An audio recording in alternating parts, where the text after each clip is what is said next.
Hello दोस्तों, good morning. मैं अनामिका सिंह स्वागत करती हूँ आप सबका आपके ही यूट्यूब चैनल में।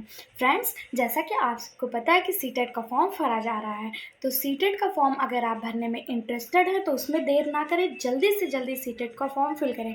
आज हम आप लोगों के लिए सीटेट का फुल सिलेबस फर्स्ट पेपर लेकर आए हैं। इसके बाद हम आपको सिलेबस सेकंड भी बताएंगे, सेकंड पेपर का क्या क्या सिलेबस है, सेकंड पेपर में क्या क्या आता है। तो उसके लिए आप हमारे चैनल से जुड़े रहें। उसके लिए आपको कुछ भी नहीं करना है, हमारे चैनल के नीचे, वीडियो के नीचे आपको सब्सक्राइब का बटन दिख रहा होगा, उस पर क्लिक करना है, जिससे आपका कोई भी चार्ज नहीं लग रहा है। दूसरा, आपको ज़्यादा से ज़्यादा शेयर करना है। जो दोस्त आपके सीटेट का फॉर्म भर रहे हैं उन तक यह वीडियो पहुँचाना है और चैनल को लाइक करना है। तो देखते हैं कि हमारे सीटेट के सिलेबस में क्या क्या हमको पढ़ना है।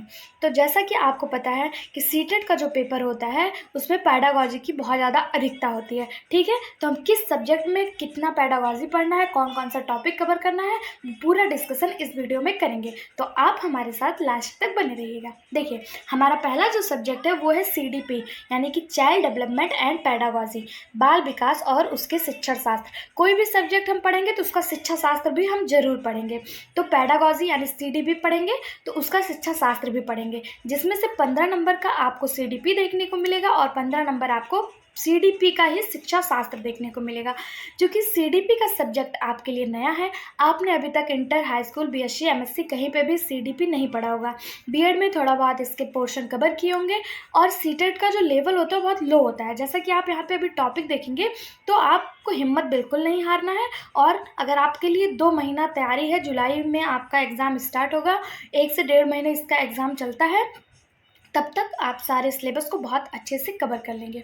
देखिए, CDP का जो पहला टॉपिक है वो है चाइल्ड डेवलपमेंट, यानी कि प्राइमरी स्कूल का जो चाइल्ड है, बाल विकास, जो प्राथमिक विद्यालयों के बच्चों का जो विकास है वो कैसे होता है, वो पहला टॉपिक है। पहले टॉपिक में सब टॉपिक कौन कौन सा आपको पढ़ना है, तो concept of development and it's relationship with learning, यानी विकास की अवधारणा और सीखने के साथ इसका संबंध आपको ये पढ़ना है, विकास की अवधारणा और सीखने के साथ इसका संबंध। दूसरा जो टॉपिक आपको कवर करना है वो है principle of development of child, यानी बच्चों के विकास के सिद्धांत। तीसरा आपको कवर करना है आनुवंशिकता और पर्यावरण का प्रभाव, यानी कि इन्फ्लुएंसी ऑफ हेरिडिटी एंड एनवायरनमेंट। चौथा टॉपिक है आपका सोशलाइजेशन प्रोसेस, जिसमें social, world and children, teacher, parents और पीयर यानी कि ग्रुप, बच्चों का समूह, बच्चों के ग्रुप, बच्चों के साथी, बच्चों के यार दोस्त, जिसमें सामाजिक प्रक्रिया में सामाजिक दुनिया, बच्चे, जिसमें शिक्षक की भूमिका, माता पिता की भूमिका और उनके ग्रुप की भूमिका आपको बतानी है कि सोशलाइजेशन में बच्चे में इन सब की क्या भूमिका होती है। ठीक है, फिर आपको पढ़ना है प्याजे, कोलबर्ग और वागोस्की को, प्याजे, कोलबर्ग और वागोस्की को, इनके निर्माण, इनकी आलोचनाएं, इनका दृष्टिकोण क्या रहा, इनको पढ़ना है। उसके बाद जो टॉपिक आपको कवर करना है वो है concepts of child centred and progressive education, यानी कि बाल केंद्रित और प्रगतिशील शिक्षा की अवधारणा। यह आपको कवर करना है सीटेट में, बाल केंद्रित और प्रगतिशील शिक्षा की अवधारणा। उसके बाद का जो टॉपिक है वो है critical perspective of the construction of intelligence, यानी कि बुद्धिमत्ता के निर्माण का महत्वपूर्ण परिप्रेक्ष्य। जो बुद्धि के निर्माण में कौन कौन से महत्वपूर्ण परिप्रेक्ष्य हैं, किन किन चीज़ को शामिल किया जाता है, वो हमें पढ़ना है। फिर है मल्टी डायमेंशनल इंटेलिजेंस, यानी कि बहुआयामी बुद्धिमत्ता। जो सीटेट है वो हार्वर्ड गार्नर की बहुआयामी बुद्धिमत्ता को ज़्यादा कंसिडर करता है, तो हमें हार्वर्ड गार्नर ने जो 8 बुद्धि बताई थी वो इसमें पढ़ना है। अगला टॉपिक है लैंग्वेज एंड थॉट, यानी कि भाषा और विचार। भाषा और विचार को देखना है, और देखना है gender as a social construction, यानी कि सामाजिक निर्माण के रूप में लिंग की भूमिका, और लिंग पूर्वी और शैक्षिक अभ्यास, यानी कि जो अवधारणाएं होती हैं, रूढ़िवादी अवधारणाएं होती हैं, जेंडर का क्या सोशल में कंस्ट्रक्शन है, इन सबको पढ़ना है, जेंडर बेस पढ़ना है। फिर अगला हमें पढ़ना है शिक्षार्थियों के बीच व्यक्तिगत भेद, मत, भाषा, जाति, लिंग, समुदाय, धर्म आदि की विविधता के आधार पर भेदों को समझना है, यानी कि शिक्षार्थियों के बीच कौन कौन से भेद होते हैं। जैसे भाषा के आधार पर भेद होता है, व्यक्तिगत भेदभाव होता है, जाति के आधार पर भेद होता है, लिंग के आधार पर, समुदाय, धर्म आदि के आधार पर किस प्रकार के भेद होते हैं और इन्हें क्या कहा जाता है, इन्हें कैसे दूर किया जा सकता है, इन सबको भी हमें देखना है।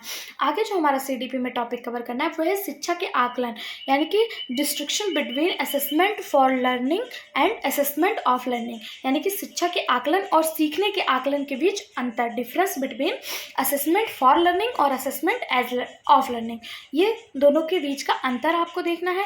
स्कूली आधारित मूल्यांकन, यानी कि स्कूल बेस्ड असेसमेंट देखना है, और सतत और व्यापक मूल्यांकन, परिपेक्ष और अभ्यास, ये टॉपिक कवर करना है। और है शिक्षार्थियों की तैयारी के स्तर का आकलन करने के लिए उपयुक्त प्रश्न तैयार करना है। कक्षा में सीखने और आलोचनात्मक सोच को बढ़ाने और शिक्षार्थियों की उपलब्धि का आकलन करने के लिए हमें कौन कौन सी विधि का उपयोग करना है, क्या क्या होता है, ये देखना है। फिर ये हो गया हमारा CDP का टॉपिक। CDP के 15 नंबर यहाँ से कवर होंगे। उसके बाद CDP का पेडागॉजी आता है। CDP का पेडागॉजी भी 15 नंबर का आता है, ठीक है। इसमें कौन कौन से टॉपिक हमें कवर करने हैं पेडागॉजी में, ये हम देखते हैं। पेडागॉजी में जो एक मिनट हमारा टॉपिक है वो है concept of inclusive education and understanding children with special needs, यानी कि समावेशी शिक्षा की अवधारणा और विशेष आवश्यकता वाले बच्चों को समझना। समावेशी शिक्षा की क्या अवधारणा है और जो विशेष स्पेशल चाइल्ड होते हैं, विशेष आवश्यकता वाले बच्चे होते हैं, इनको कैसे समझा जा सकता है, इनकी क्या क्या आवश्यकताएं होती हैं, इनको समझने के लिए हमें इस टॉपिक के अंदर कुछ सब टॉपिक पढ़ने हैं। जैसे कि देखिए, वंचित सहित विविध पृष्ठभूमि के शिक्षार्थियों को संबोधित करना है, यानी कि जो वंचित हैं, जो समाज से वंचित कर दिए गए हैं, या जो नीची जात के हैं, जो जात के आधार पर जिनके साथ भेदभाव हुआ है, या जो किसी तरह से दिव्यांग कह सकते हैं आप, वो है, उन विद्यार्थियों के बारे में पढ़ना है कि उनकी कठिनाइयों को हम कैसे समझेंगे, उनकी बाधाओं को कैसे दूर करेंगे, उनकी ज़रूरतों को कैसे पूरा करेंगे, ये इसके अंतर्गत पढ़ना है। तथा प्रतिभाशाली, रचनात्मक, विशेष रूप से सक्षम विद्यार्थियों को भी पढ़ना है कि जो बच्चे बहुत प्रतिभाशाली होते हैं, जो क्रिएटिव थॉट के होते हैं, उनके लिए हम क्या क्या कर सकते हैं, कैसे क्लासरूम का अरेंजमेंट करेंगे, उनके लिए टेस्ट पेपर कैसे बनाएंगे, इन सबको इसमें ध्यान देना है। और जो दूसरा टॉपिक है पेडागॉजी में, अभी तक हमने जो बच्चों के बारे में पढ़ा, जो वंचित समूह के हैं और जो प्रतिभाशाली हैं, इनको हम 5 नंबर में कवर करेंगे। इससे जो क्वेश्चन आता है वो 5 नंबर का आता है। फिर है लर्निंग एंड पेडागॉजी, सीखना और शिक्षा शास्त्र। इसमें आपको टॉपिक कवर करना है how children think and learn, how the why children fall to achieve success in school performance, यानी परफॉर्मेंस, बच्चे कैसे सोचते और सीखते हैं, बच्चे कैसे और क्यों स्कूल के प्रदर्शन में सफलता प्राप्त करने में असफल होते हैं, यानी कि जो बच्चे होते हैं उनकी थिंकिंग प्रोसेस कैसी होती है, वो क्या सोचते हैं और वो स्कूल में कैसे सफल नहीं हो पाते हैं, इसके बारे में हमें पढ़ना है। ये जो हमारा लर्निंग एंड पेडागॉजी टॉपिक है, इससे 10 नंबर के क्वेश्चन आपको देखने को मिलेंगे, जिसके अंतर्गत आपको इन सब के बारे में पढ़ना है, इन सब के बारे में। फिर आपको पढ़ना है शिक्षण और सीखने की बुनियादी प्रक्रिया, यानी कि basic process of learning, teaching learning, जो बुनियादी यानी जो बेसिक यानी कि जो नीड है, सबसे मतलब नीचे का स्तर है, वो पढ़ना है। बच्चों को सीखने की रणनीतियाँ, यानी बच्चों को सिखाने के लिए कौन कौन से रणनीतियाँ बनाने जाना चाहिए, क्या क्या तैयारी पहले से किया जाना चाहिए, और एक सामाजिक गतिविधि के रूप में सीखना, यानी समाज में रहकर बच्चे क्या क्या सीखते हैं और सीखने का सामाजिक संदर्भ क्या क्या होना चाहिए, ये पढ़ना है। फिर अब बच्चा एक समस्या समाधान करता और एक वैज्ञानिक अन्वेषक के रूप में, जैसा कि आपको पता है स्किनर ने बच्चे को नन्हा वैज्ञानिक माना है, तो आपको ये भी पढ़ना है कि बच्चा एक समस्या समाधान करता क्यों है, कैसे है, और वो वैज्ञानिक अन्वेषक कैसे है, ठीक है। फिर आपको इसके अंदर जो टॉपिक कवर करना है वो है बच्चे में सीखने की वैकल्पिक अवधारणा और बच्चे की त्रुटियों को सीखने की प्रक्रिया में महत्वपूर्ण कदमों के रूप में समझना चाहिए। इसमें आपको पढ़ना है कि बच्चा जब गलती करता है तो उसे तुरंत रोक टोक नहीं करना चाहिए, क्यों कर रहे हो, कैसे कर रहे हो, ये नहीं, उसे पहले करने दीजिए, अपना पूरा काम फिनिश करने दीजिए। उसके बाद आप उसको बताइए कि आपने यहाँ पे गलत किया है, ये आपसे गलती हुई है, आपको तुरंत रोक टोक नहीं करना है। ये आपको इसमें पढ़ना है कि कैसे बच्चे को उसकी त्रुटियों को कैसे दूर किया जाता है। और इसमें पढ़ना है अनुभूतियाँ और भावनाएं, यानी कि कॉग्निशन एंड इमोशन पढ़ना है, और मोटिवेशन एंड लर्निंग, प्रेरणा और सीखना पढ़ना है, यानी कैसे आप बच्चे को मोटिवेट करेंगे, उसे सीखने के लिए कैसे प्रेरित करेंगे, ये पढ़ना है। सीखने में योगदान देने वाले कारक, यानी कि जो व्यक्तिगत और पर्यावरणीय सीखने में जो आपके योगदान देते हैं, यानी कि फैक्टर्स कंट्रीब्यूटिंग टू लर्निंग, यानी कि जो फैक्टर्स कंट्रीब्यूट कर रहे हैं सीखने में, वो व्यक्तिगत भी हो सकते हैं और सामाजिक भी हो सकते हैं, पर्यावरणीय भी हो सकते हैं, यानी इन्वायरमेंट में भी हो सकते हैं। तो इन सब टॉपिक को आपको पेडालॉजी में पढ़ना है, सीडीपी की पेडालॉजी में। सीडीपी आपका 30 नंबर का है, जिसमें से 15 नंबर हमने आपको बताया चाइल्ड डेवलपमेंट पढ़ना है, और 5 नंबर को आपको पढ़ना है कॉन्सेप्ट ऑफ इंक्लूसिव एजुकेशन पढ़ना है, और 10 नंबर में आपको लर्निंग एंड पेडागोजी पढ़ना है। इन सब टॉपिक को आपको पेडागोजी में पढ़ना है, ठीक है। और उसके बाद इसमें और भी सब्जेक्ट आते हैं। 30 नंबर का आपका पेडागोजी हो गया। उसके बाद आपका भाषा यानी कि विषय यानी लैंग्वेज, भाषा आपका 30 नंबर का आता है।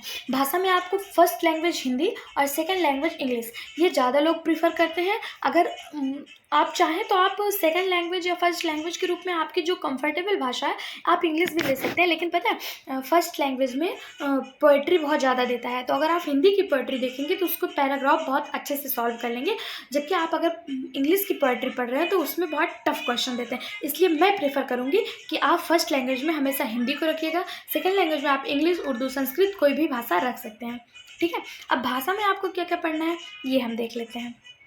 पहला आपको लैंग्वेज कॉम्प्रिहेंशन पढ़ना है, यानी भाषा की समझ। यह आपको 15 नंबर में पूछा जाता है, ठीक है। अनदेखे पैसेज यानी कि अनसीन पैसेज आपको इसमें सॉल्व करना है। 2 मार्क एक गद्य या नाटक और एक कविता। मतलब अभी हमने आपको बताया अगर आप फर्स्ट लैंग्वेज में करते हैं तो आपको पोइट्री देखने को मिलता है, जिसको इंग्लिश में समझना थोड़ा टफ हो जाता है, ठीक है। इसमें अनसीन पैसेज करना है, और अनसीन पैसेज आपको देगा जिसे आप क्या कहते हैं, अनदेखे गद्यांश और पद्यांश। इसको आपको सॉल्व करना है। इससे रिलेटिव कुछ आपसे क्वेश्चन पूछे जाएंगे। इसी में आपको व्याकरण भी दे देगा और मौखिक क्षमता पे भी, मतलब आपकी क्षमता पर भी प्रश्न दे देगा, ठीक है। दूसरा ये आपको 15 नंबर का देता है, 2 पैसेज आता है।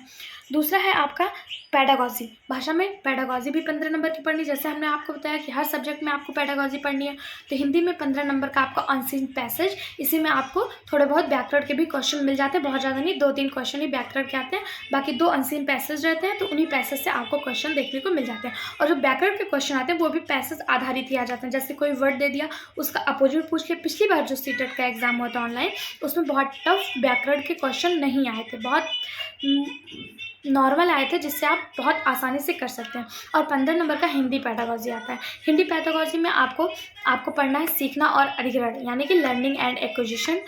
अगर आप सीडीपी की पेडागॉजी बहुत अच्छे से पढ़ ले रहे हैं तो उसमें आपकी हिंदी, मैथ, इंग्लिश सबकी पेडागॉजी कवर होती है, क्योंकि सीडीपी की पेडागॉजी सबसे मिलती जुलती है। लेकिन आपको इन सबको भी पढ़ना है। हिंदी की पेडागॉजी में आपको लर्निंग एंड एक्वेशन पढ़ना है, प्रिंसिपल ऑफ लैंग्वेज टीचिंग पढ़ना है, role of listening and speaking, function of language and how children use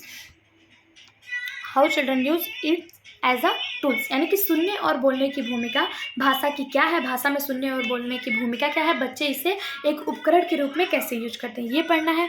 critical perspective on the role of grammar in learning a language for communicating ideas वराइवली and written from, यानी कि मौखिक और लिखित रूप में विचारों को संप्रेषित करने के लिए भाषा सीखने के व्याकरण की भूमिका पर आलोचनात्मक परिप्रेक्ष्य आपको पढ़ना है। फिर आपको पढ़ना है विविध कक्षा में भाषा सिखाने की चुनौतियां, भाषा की कठिनाइयां, त्रुटियां और विकार, तथा भाषा कौशल यानी कि लैंग्वेज स्किल को पढ़ना है। और पढ़ना है भाषा की सक्षम और दक्षता का मूल्यांकन करना, बोलना, सुनना, पढ़ना और लिखना, इसका हम मूल्यांकन कैसे करते हैं। फिर आपको पढ़ना है शिक्षण अधिगम सामग्री, पाठ्य पुस्तक, बहुमाध्यम सामग्री और कक्षा के बहुभाषी संसाधन, ये। और उपचारात्मक शिक्षण यानी कि रेमेडियल टीचिंग क्या होती है, ये आपको हिंदी शिक्षण शास्त्र में कवर करना है। फिर आपका जो तीसरा लैंग्वेज है वो है इंग्लिश। तीसरे लैंग्वेज के रूप में आप इंग्लिश, संस्कृत, कुछ भी, उर्दू, कुछ भी ले सकते हैं जिसमें आप कंफर्टेबल हो। तो यहाँ पे आपको हम बता रहे हैं सेकंड लैंग्वेज। सेकंड लैंग्वेज में आपको क्या क्या देखने को मिलेगा, तो सेकंड लैंग्वेज में भी वही आपको समझ, व्याकरण और मौखिक क्षमता पर प्रश्न के साथ 2 अनसीन पैसेज आएंगे। अनसीन पैसेज यहाँ पे आपका पोइट्री करना हो कि प्रोज का रहता है, यानी कविताएं नहीं दी होती हैं, एक पैराग्राफ दिया होता है, उसको सॉल्व करना होता है, जो आपके लिए ईजी होता है। जबकि पोइट्री यानी कि अगर कविताएं आती हैं तो वो थोड़ा सा टफ माना जाता है, ठीक है। इसे आप अपनी आंतरिक समझ से बहुत अच्छे से सॉल्व कर सकते हैं। उसके लिए आपको प्रैक्टिस सेट लगाने की ज़रूरत है। आपको सीटेट के पेपर के लिए 2011, 12, 13, 14, 15, 16 इन सब का इस बार प्रीवियस ईयर करने की ज़रूरत नहीं है। आपको केवल प्रीवियस ईयर में 2021 और 2022 जो ऑनलाइन पेपर हुए हैं, इसी के सारे प्रैक्टिस सेट, इसी के सारे प्रीवियस ईयर आपको सॉल्व करना है। अगर आप इतना कर लेते हैं तो आप बहुत अच्छे से सीटेट में मार्क्स हासिल कर लेंगे, क्योंकि आपको पता है 2020 तक आपका ऑफलाइन पेपर होता था और 2021 से ऑनलाइन पेपर होने लगा है। 2021 में तो तब भी ठीक था, 2022 में पूरी तरह से पेपर का पैटर्न चेंज हो गया, इसलिए आपको पिछली प्रीवियस ईयर देखने की ज़रूरत नहीं है। ठीक है, आपको प्रीवियस ईयर आपके इसी यूट्यूब चैनल पर कराया जाएगा, तो आप हमारे साथ जुड़े रहिएगा, चैनल को सब्सक्राइब करिएगा। देखते हैं तीसरी लैंग्वेज की पेडागोजी में क्या आएगा। इसमें भी learning and acquisition, principle of language teaching और सुनने और बोलने की भूमिका में भाषा का क्या महत्व है। सेम वही जो आपने हिंदी में पढ़ा था वही आप इसमें भी पढ़ेंगे कि भाषा की कठिनाइयों को कैसे दूर करेंगे, सुनना बोलना पढ़ना लिखने का मूल्यांकन कैसे किया जाएगा, कक्षा के बहुआयामी संसाधन क्या होते हैं, शिक्षण अधिगम सामग्री क्या है और रेमेडियल टीचिंग क्या है। जो आपने सेकेंड लैंग्वेज में देखा था वही इसमें भी है। पेडागोजी दोनों की सेम होती है, बस सिलेबस थोड़ा सा चेंज होता है। ठीक है,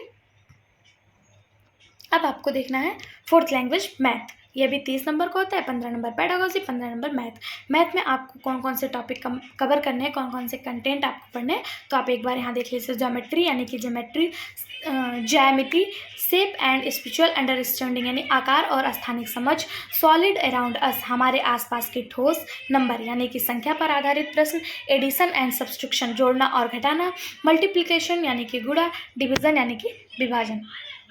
उसके आगे आपको इसमें पढ़ना। मैथ आपको बहुत टफ नहीं आता, बहुत इजी आता है फर्स्ट पेपर में। ठीक है, उसके बाद आपको यहाँ पे पढ़ना है, एक मिनट, मेजरमेंट यानी कि माप, वेट यानी कि भार, टाइम यानी कि समय, वॉल्यूम यानी कि आयतन, डेटा हैंडलिंग यानी कि डेटा संधारण, पैटर्न्स यानी कि प्रतिमान और मनी यानी कि पैसे, पैसे को कैसे कन्वर्ट, जैसे 1 रुपये में कितने पैसे, 10,000 में कितने रुपए, ये सब आपको कन्वर्ट करना सीखना है। तो मैथ आप यहाँ पे देख रहे हैं बहुत ईजी लेवल है, और आप थोड़ा सा भी एफर्ट लगाएंगे तो मैथ में अच्छा स्कोर हासिल कर सकते हैं।